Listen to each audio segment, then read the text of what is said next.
How many times have you read and seen self-help gurus tell you that you should repeat something to yourself in the mirror or while you're on your run time and time again, and eventually get pounded into your subconscious mind for you to be able to see the path forward, for you to maybe even manifest?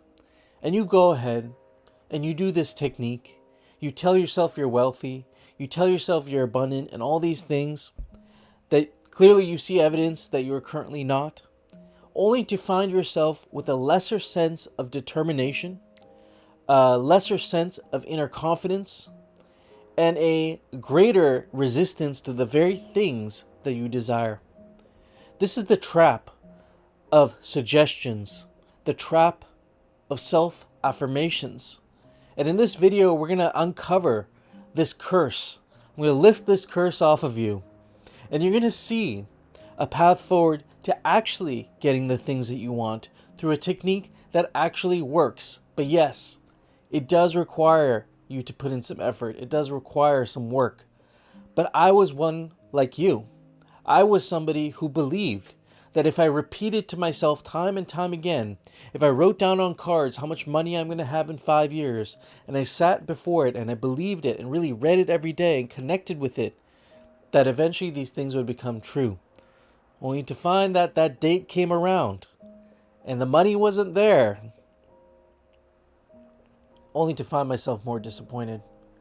So, with that being said, let's get right into it. Suggestions and affirmations. Why are they like poison for your mind?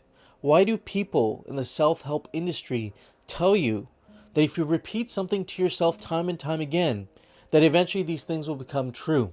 And some even go as far as to say, some have the audacity to say this, that if you just keep repeating to yourself these things without taking any action, without putting in any extra effort, then magically things are going to become undone and things are just going to come true.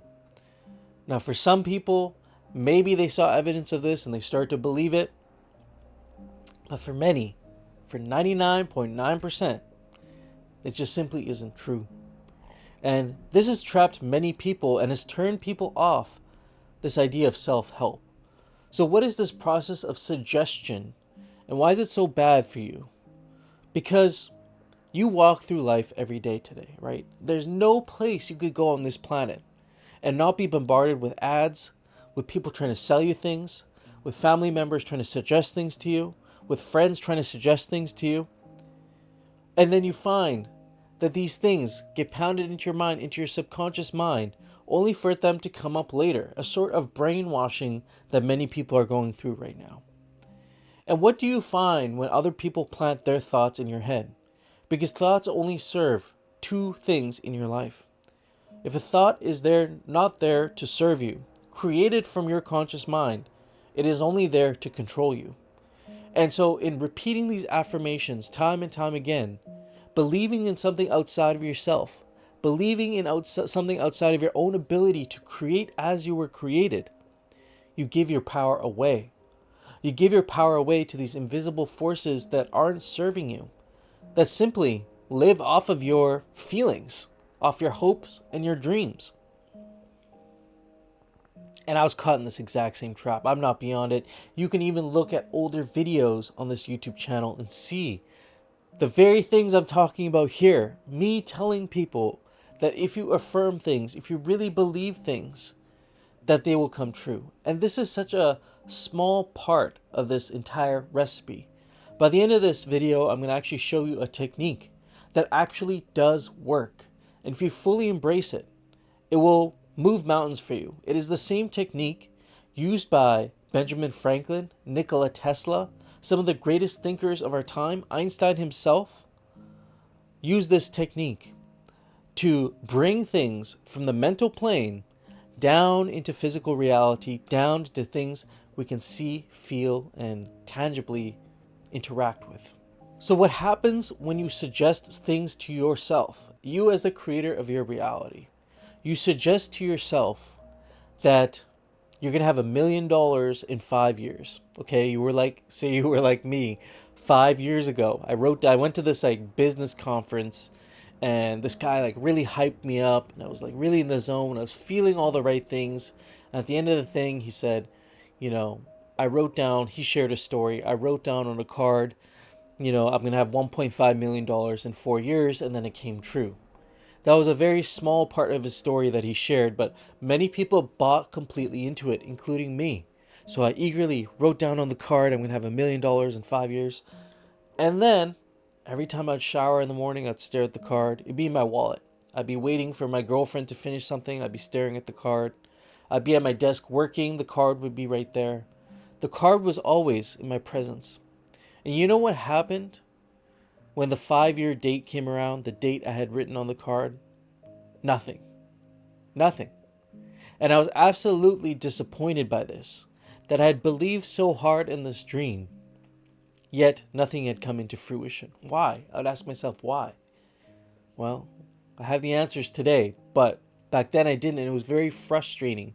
I began to believe less and less in myself. And this is the poison of the affirmation, is it makes you believe in things that you've given your power away to outside of yourself, which then results in, when these things are invalidated, when they show you they're not true, it only confirms the reality that you didn't want.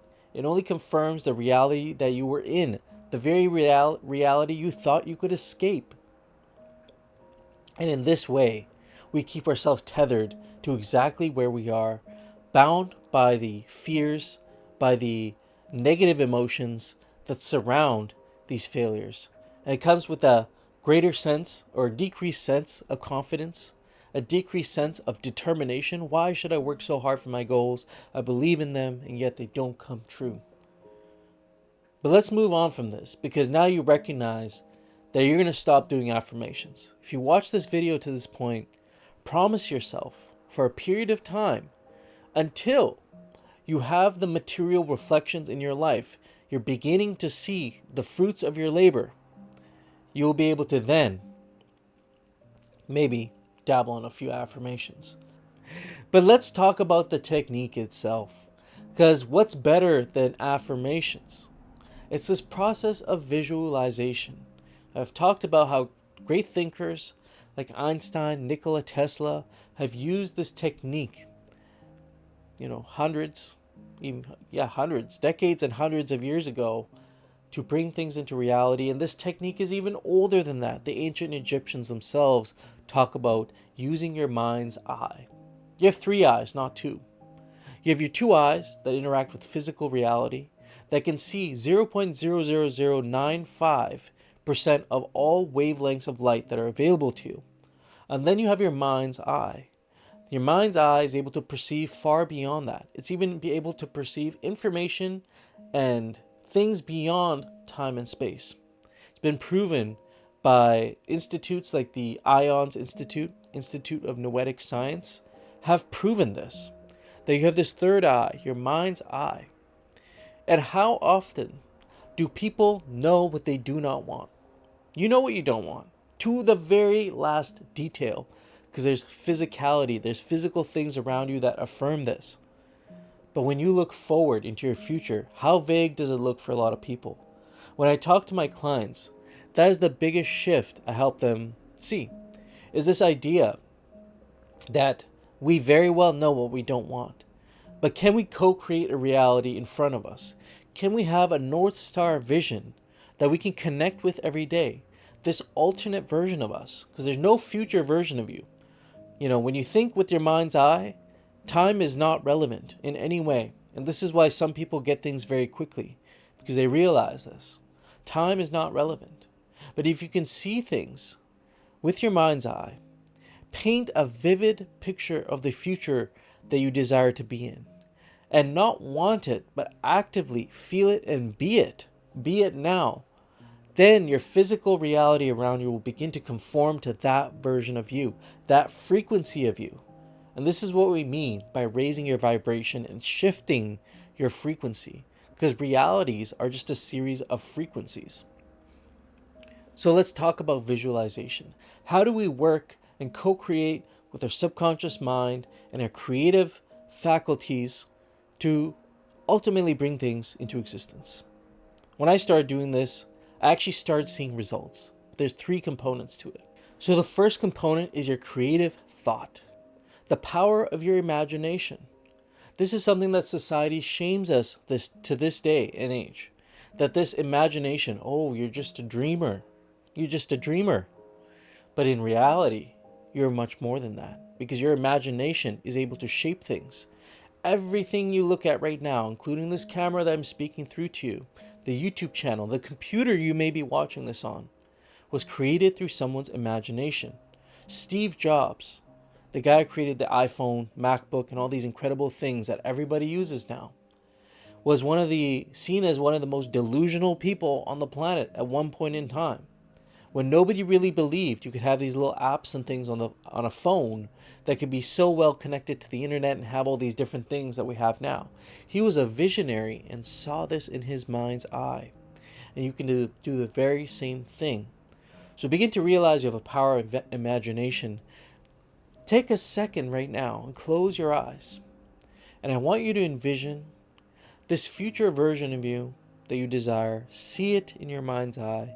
See it like every detail of a tree on a cold, dark night in the middle of winter. You can see every detail of that tree backed against that white blanket of snow. To see in every detail your future. Not your future, I'll correct myself. That alternate version of you. What does that person look like? What are they doing? Who are they talking to? What is the impact they have on the planet? And most importantly, when you drop into this state, what is that version of you feeling? The feeling is the secret. Neville Goddard said it himself. Why is the feeling the secret? Because when you combine your thoughts and emotions to that version of you, you literally shift your frequency to that version of reality. And the greatest power you have here, and the one that is most taken away from people, is concentration. How many of us are able to concentrate? Look at this other epidemic, you could call it, of ADHD. Everybody's getting diagnosed with ADHD, right? Doctors are more than happy to give you mind-numbing pills for ADHD. But do you really have ADHD? Or are you just very ungrounded from all the technology, all the stimulation? Our ancestors didn't have anywhere near the amount of stimulation that we have here today. And it is a reason why we've developed almost this monkey mind that can't focus on anything for more than literally a minute. I read a statistic that if you want to create like a YouTube short, for example, you have anywhere from 0.6 to 1.5 seconds to hook the viewer in. 0.6 to 1.5 seconds, that is the attention span of many people watching short form content. I have nothing against short form content. In fact, I end up binging it at night myself.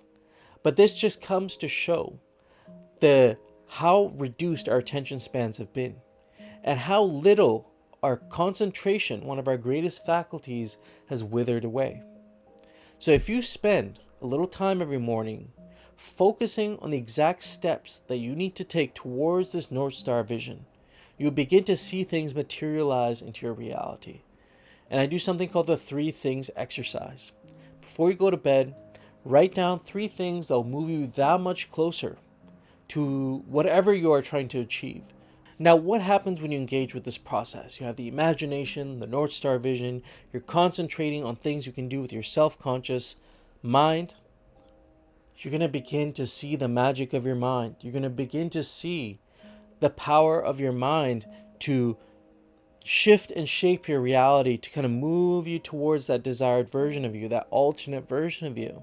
And you're going to see ideas and inspiration sort of come down to you unlike anything you've ever had before. All of us are creative. We all have this ability. And when you tap into this ability, you'll begin to see this creative ideas, creative inspiration coming down. But these things on their own are not valuable. Creative ideas and inspiration are great. They feel good. But it's like a kite flying by you in the sky. And if you don't take advantage of it, if you don't grab the string and pull that kite towards you, it floats away. How many times have you had an inspirational thought? You're on a walk, you're on a run, you're in the shower. You have an inspirational thought that comes to you. And immediately, well, not immediately, but let's say you write it down, then it maybe turns into something. But let's say you don't. Let's say you don't write it down and it floats away. And then later that day, you recall you had this really amazing idea. And it's nowhere to be found. It's left your mind. It's left your subconscious mind completely. You shown your subconscious mind that it wasn't even that important to you. Okay, so how do we turn our ideas and inspiration into physical things? Because this is guiding you, right? There's actually a physical mechanism in your brain called the reticular activating system that when you use your concentration and imagination, how I've told you here, it will actually give you these suggestions. It will give you this inspiration, this ideas. It'll start giving you things. But what's going to get in the way? It's this current or old version of you, the old frequencies, the old programmings, the old subconscious suggestions you've had built up over your lifetime that will be there like a dam in front of you sometimes. That will be a dam of fear. And fear will come up in the most insidious of ways. Sometimes it doesn't always even show up as panic. It shows up as timidity. When you feel timid and small, making things smaller than they are. It'll show up as procrastination, the worst of its kind. When you believe that you don't need to do as much as you need to do, or that you're even capable of doing. And so taking radical action is the only way to break through this. The only way forward is through this shit. Really, it's the only way. And if you want to, tap into a force, a life force that's all around us, that is infinitely available and abundant to us, that'll help us accelerate this process. I've created another video here that you can actually watch that will show you this process of tapping into universal life force energy that will actually energize you and literally wash away all these fears, worries, and old programmings just through a daily practice that I do for about 15 to 20 minutes a day. Subscribe to the channel if you have not already. If you want to work together one-on-one, there's a link down below. Until next time, peace.